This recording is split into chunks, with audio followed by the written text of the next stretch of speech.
How do you raise money to start a nonprofit? I'm going to tackle that question today. Let's get into it.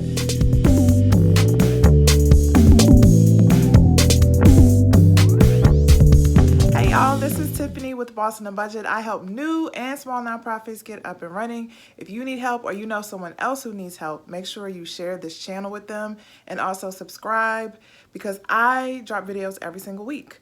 So I wanted to talk about the question, how do you raise money to start a nonprofit? Because most people who are starting a nonprofit usually don't have the capital they need to do the work that they really want to do. And so one of the questions that always comes to me is where does the money come from, or how do I get the money, or is there a startup grant? So I'm going to tackle that question today and give you some strategies for how to raise money when you're first starting out. Be sure to stay tuned to the end of the video because I'm going to share a lot of the myths that I hear about startup money for nonprofits. I really want you guys to listen to that because I don't want you to fall into the trap of thinking that money is going to come out of the sky, because it is not. Okay, so make sure you stay to the end of the video because I'm going to share some of the myths to look out for when you're starting a nonprofit. So before I answer the question, how can you raise money to start a nonprofit? I'm going to answer the question, can you? Okay, so can you raise money before you're an actual nonprofit? So I'll say this, if you want to formally fundraise, there are a few things you need to check into. First, I don't recommend that you raise money on behalf of an organization that's going to be one you start until you actually start it. So I would not recommend like publicly asking for money for the organization until you have a business entity in place. That means you have the articles of incorporation submitted to the state and you've been recognized as a business. The reason why I say don't ask for money on behalf of an organization before it's actually an organization, because potentially the money that you collect is money that is personal income to you, right? So if people start writing checks to you, or if you start this big campaign and you're raising money and it all goes into your bank account, that money can potentially be taxed, right? And so you'll have a huge tax bill at the end of the year and you'll be very frustrated because there's not much you can do with that. So I also did a previous video on how this actually happened to someone in his community. It was actually in Connecticut where he raised a bunch of money during the pandemic, and at the end of the year he got a huge tax bill. So also make sure you check out that video first, okay, before you decide to start fundraising. So we got that straight, right? Don't ask for money unless you have the nonprofit established, right? But the next question people ask me is, well, can I ask for money if I don't have 501c3 status yet? And generally, the answer is yes, you can raise money generally, but there are a bunch of caveats that you need to be aware of. So first things first, there's a thing called charitable solicitation. Sometimes it's called charitable registration. So in many of the states, you have to apply to fundraise. So you have to apply for their registry. Usually it's the Attorney General's office that keeps this registry, but it is different from state to state. But you apply for the registry so that you can be approved to ask for money in your state. And if you are asking for money in other states, you have to go through that state's process to do that. So you have to do your research first to figure out what are the requirements. Because sometimes if you're not raising a whole lot of money, then you may be exempt from filling out the registration form. So you got to do your research because it's different from state to state. So you need to check that first before you start asking for money so that you're not breaking any rules or you risk fines or risk getting into trouble. So this is something that you can do before you even apply for 501c3 status. But again, because every state is different, you really need to do your research, because sometimes a state will say, well, you can fundraise in our state once you get 501c3 status. Or some states, it doesn't matter if you have it as long as you register with them first. So it's so different. So you need to make sure that you're equipped with the right knowledge and information before you kind of put yourself out there. Also, just remember, if you are asking for money and you do not have 501c3 tax exempt status, you need to disclose that to your donors. Sometimes people automatically assume that just because you're a nonprofit, you automatically have that status, and that's not true. So you need to make sure you're very clear with your donors that you do not have status or that the status is pending, so that you don't get yourself in a pickle when people get frustrated when they're not able to write off their donations to you. So to answer the question of this video, how can you raise money to start a nonprofit? I have a couple strategies that you should look into. First things first, in order to have a healthy and a sustaining nonprofit, you really do need a board of directors. I have also a bunch of videos. Check out my channel on a board of directors and how important it is to have a team. But your board of directors should be the first source of resources to fund the nonprofit, right? A lot of times nonprofit founders end up paying for things out of pocket. And I never recommend doing that, even if you feel like you got it, even if you feel like you want to do it. It sets up a bad precedent. It just makes people feel like, oh, you'll always have it. They feel like they're not financially responsible for making sure the organization has the financial resources it needs when they always lean on you to pay for everything. You do not want to set up that dynamic at all. So from the very beginning, make it clear with your board members that when things need to be paid for, the board needs to chip in and do it. I recommend that in the beginning, you all have a set amount that you agree to give to the organization. So for example, you all commit to giving $50 a month each. And then as you do that each month and as you're doing your planning, that grows and that money can go into your bank account to pay for your startup fees, to pay for other things that you may need. And look, I realize this is a very touchy subject. Every time I talk about it, people get all weird on me about asking the board members to contribute, but board members are legally responsible for the organization. They are supposed to maintain the organization's financial health. So if they're not going to contribute and then make sure resources are there to make sure the organization runs, then what else are they there for? That's their role. That's what they're supposed to do. So if you find yourself pushing back saying, I don't want my board to contribute, and if it's really a really big thing for you, then if they have to do something. They have to make sure that you have the financial resources if it's not coming from them. And I'll also say that some pushback I hear is that, well, we can't afford $50 a month, or we can't afford to give money a month.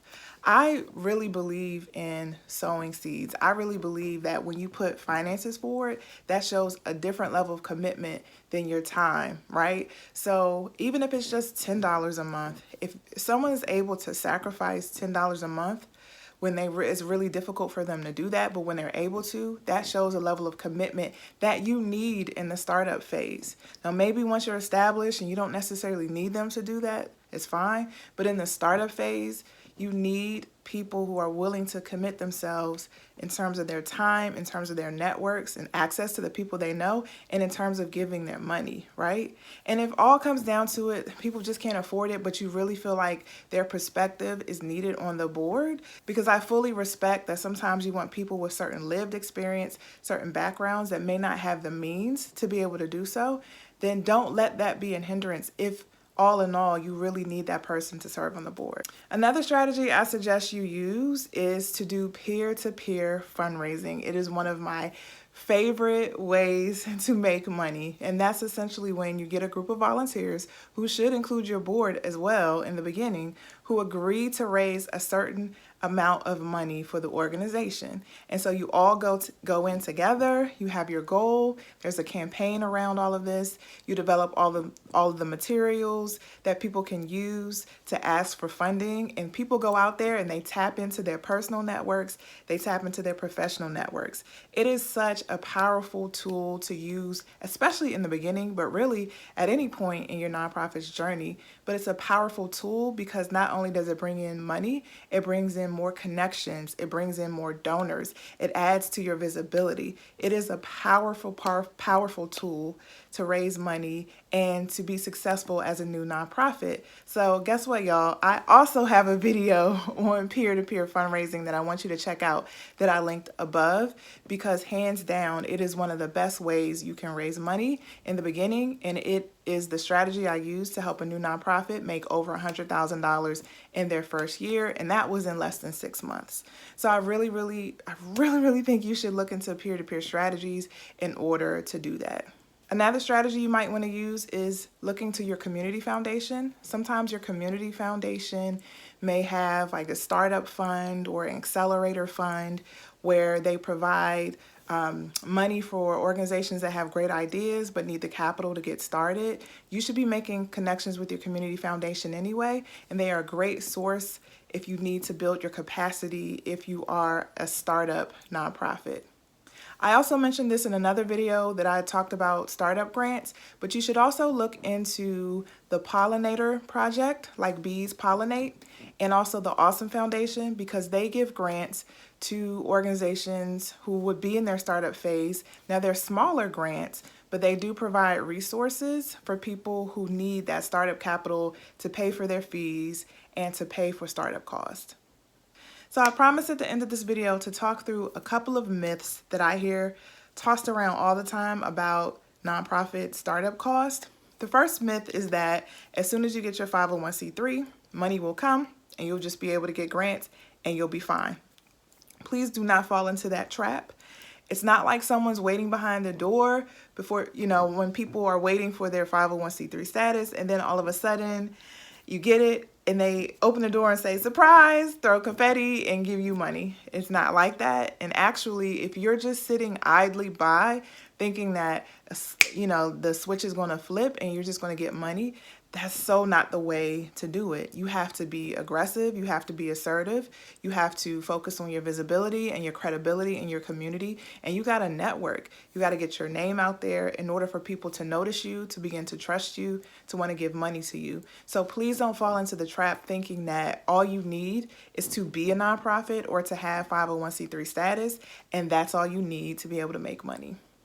The other myth I see is that people don't think that they need a board, and people, especially in states where only one board or a minimum number of board members are required, people go into it thinking, this is my idea, I want to keep it close to the chest, I don't need a board member. But people don't realize how essential board members are to fundraising. They don't necessarily make the connections. And as I said before earlier, board members are responsible for making sure that the organization is financially healthy, right? And so part of their role is to assist with fundraising. They don't sit back and watch other people fundraise and say, hey, good job. No, they are responsible for making sure the organization has the financial resources that it needs. So that means they got to get in there with you and raise money. And one of the great things of having a board is that you're able to tap into networks that you don't normally have access to. Because when you start adding new people to the board, they have people that you have never met or may never meet, but they can provide connections, they can set up meetings, they can talk to their people, they can get people in their networks energized about the work. So essentially, you're building a coalition, a huge community of people who are bought in to your whole idea of changing your community, right? So the important thing to remember is you need people to do that. You're only one person, and you can't expect for it all to fall on you. So you really do need a strong board to help you get out there and to make money for your nonprofit. Another myth that I think is worth repeating, I already talked about it in this video, but I'll just say it again.